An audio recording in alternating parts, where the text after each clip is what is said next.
От анализа на изпълнението за обособените позиции става ясно, че фактическият извършител на дейности Юнит Асист поема и финансовите потоци, предназначени за изпълнителя Автомагистрали.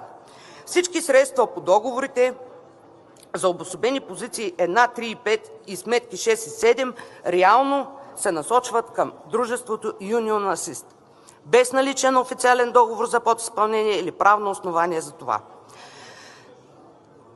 След извършване на проверка в Търговския регистър се установява, че дружеството Юнит Асист е основано на 10 ноември 2023 година и е собственост на Юлиан Любенов Янков, като същия е вписан и като управител на дружеството.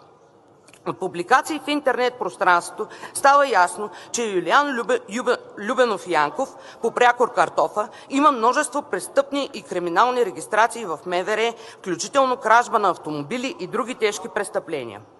При извършването на проверката на точките се установява, че на мястото са позиционирани превозни средства, брандирани с името на дружеството Юнит Асист, но с регистрационни номера, които не съвпадат с издадено разрешение на дружеството.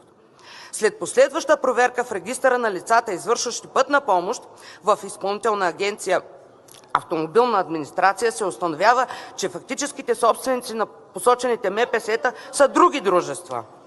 Това са суми около 14 милиона месечно, колеги. Нещо повече.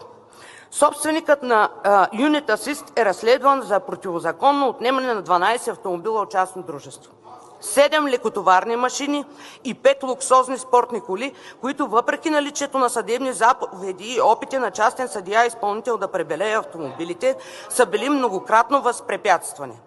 В медийни публикации се твърди, че Юлиан Картофа се ползва с покровителството на бившия главен секретар на МВР Светлозар Лазаров.